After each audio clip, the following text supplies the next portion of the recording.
Good afternoon, everybody. Hopefully, your Thursday afternoon's coming along well. After reading this, mine's coming along pretty well. It made me chuckle. I had a good laugh. Good, some good old liberal governmentalizing trickery going on here in our parliament. So, no further ado, let's get into it. From the National Post, internal purposes only. Memo backs claim Trudeau government suppressing carbon tax impact data. Yeah, so they say here the letter seemingly backs Yves Giraud, I believe that's his name, suggestion that the government put, excuse me, a gag on him not to talk about his internal numbers. So, if that's true, well, I wouldn't deny that because I don't think the numbers are looking the best for the liberals. So maybe they're not as bad as the conservatives claim, because apparently in the POC's office, they miscalculated the effect of the carbon tax had on Canadians, and they included the industrial carbon tax numbers. So, yeah, so they were going to redo it again. And apparently, like Stephen Guilbeault, gave him a bunch of carbon tax information and then put on like for internal reading only. It's like, yeah, that's pretty much a gag order right there. That means, yeah, don't read this or don't put these numbers out to anybody else or show these numbers. So it's going to be like it definitely doesn't seem like it's going to be in the liberals' favor, because the liberals would not be doing that if everything was all hunky dory and Canadians were getting, or if 8 out of 10 Canadians were getting more back in carbon tax checks than they were putting into the system. So if that were the case, I mean, Gilbo would have been like, spread this far and wide to every Canadian.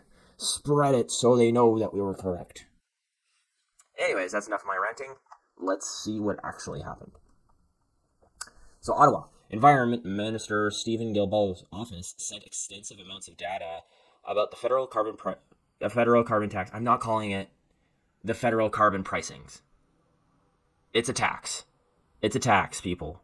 I don't care what the government wants me to call it or what they change the name to. It's a federal carbon tax. Economic impacts to the parliamentary budget officer with an explicit directive for it to be used for internal purposes only. And that's in quotes. So that means that it was on there, like on the document. A recently published letter shows.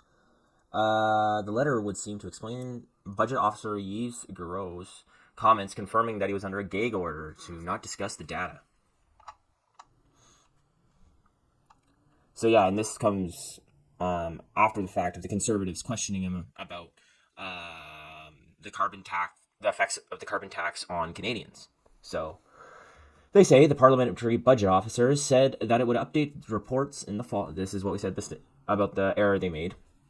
I still don't know what's up with the industrial pricing and how that differs from consumer, but I'm a little bit iffy on that. If you guys know, let me know in the comments below, and I would extremely appreciate that.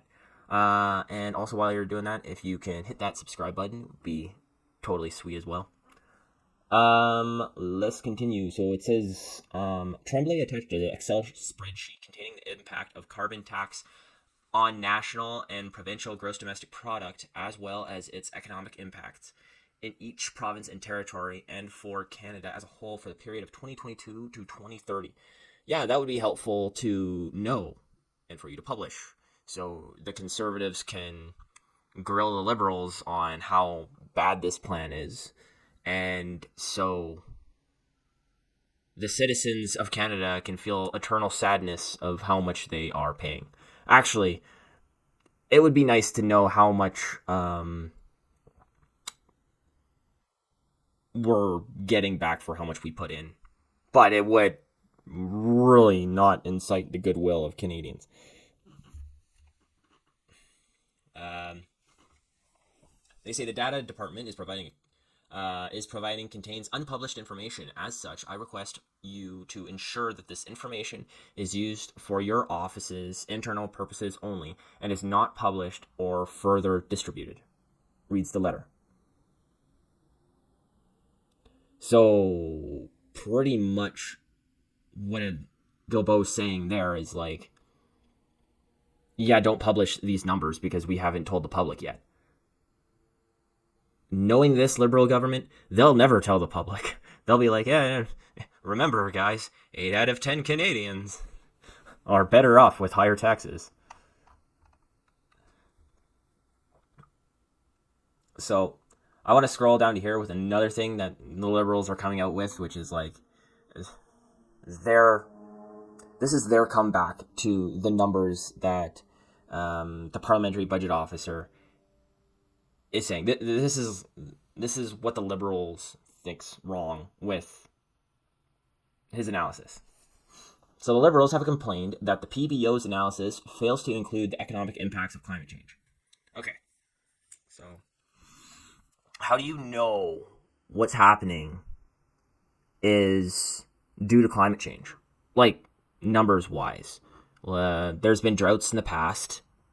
There's been natural disasters in the past. Hurricanes in the past. I guess that's natural disasters. But yeah, like I said, droughts.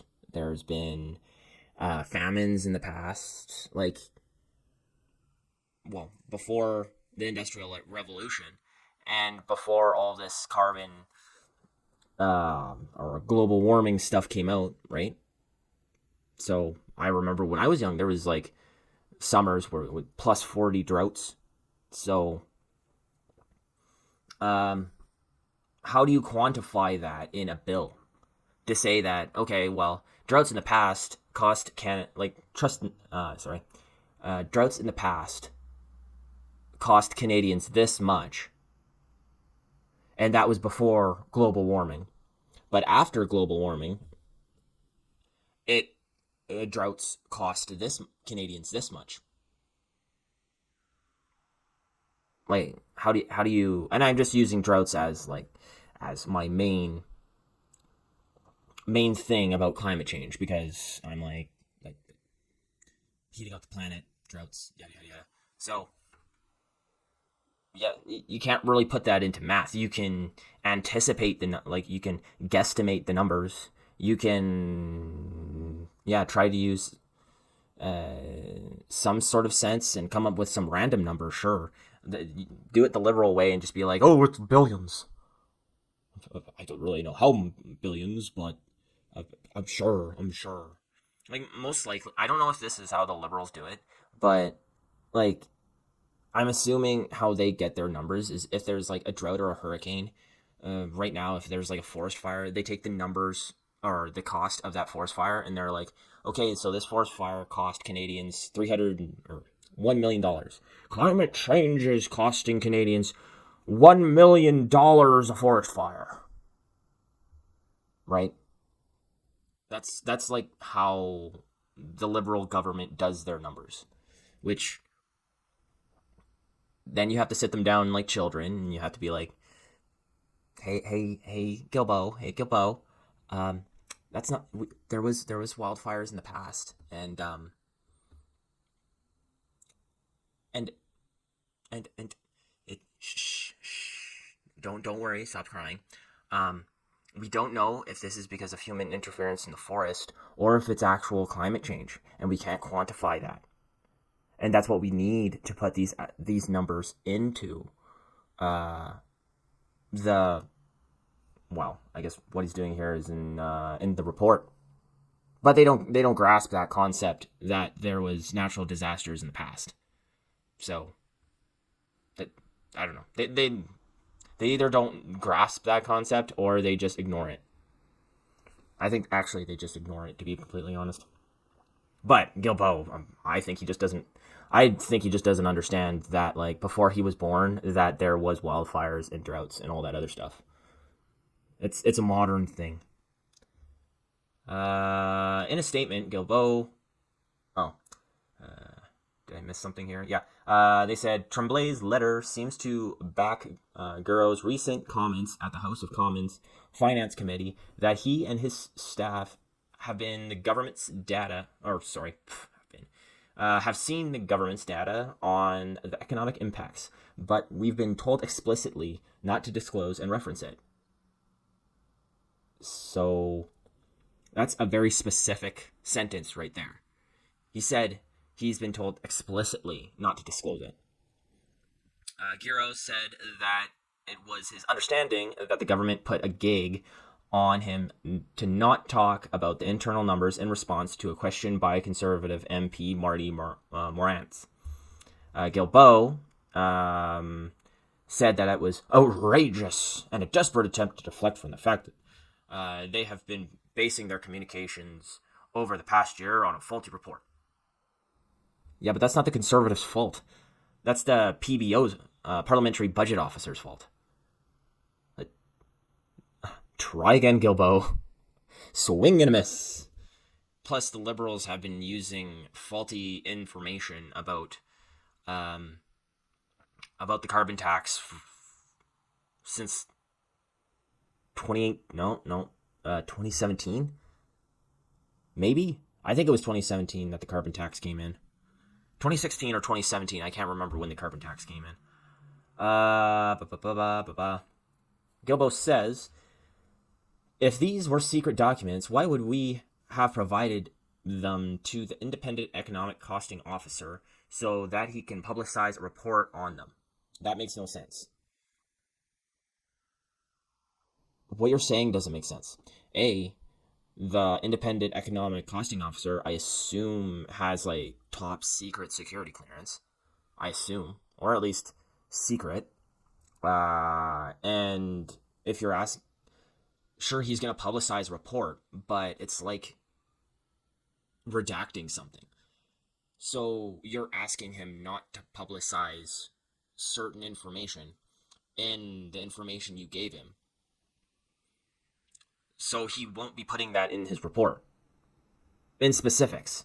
Like maybe the numbers will be there, but the specifics of that number won't be there. Like the math will be there, but it seems like they're asking him not to be like, okay, well, this is costing this much, and the price for this is costing this much. He's asking them not to specify what the tax is paying for. He's just like, oh, it costs $230. Just put $230. No, not like what that's paying for or what that's costing Canadians. That's what it sounds like he wants the budget officer to do. Because then when the Conservatives look at that, sure, they'll have all the numbers there, but they won't know what the numbers are, what they're affirming to. So they won't know whether the numbers are to like drivers or to food or to the prices or to like clothes, right? The prices of like commodities. So that's the way it sounds to me, is because the Liberals can't halt this report going out, but they can alter it. So it makes it harder to read, harder to understand, and that means harder to articulate to the Canadian people. And even if they can, Liberals can just be saying, like, well, it didn't say that. It just had that number. Nobody knows what that number means. If that makes any sense. And let me know down in the comments below if that made any sense whatsoever. But, yeah, so apparently, Guilbeault has never heard of a request for information report where it's like highly redacted and then it's released to the public. Like, those things happen all the time. So, and a bunch of private information is redacted and highlighted out, or, well, blacked out. It's the same thing, Guilbeault. Anyways, Guilbeault added that his department, like others in the government, routinely give the PBO privileged access to large data sets to support his work, and that raw data can sometimes contain sensitive information. That is why it cannot be shared at large. So he just said. Let me read it.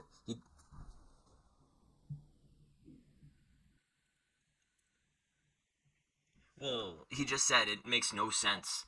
Uh, he's just said these weren't secret documents, and then he goes and says, "Well, some of this data is secret." It's like, so are they secret or are they not?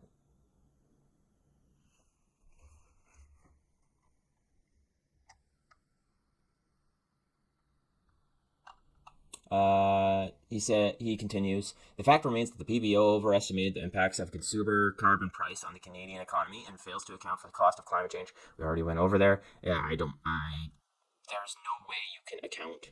You can guesstimate, but you can't get a good solid number on it.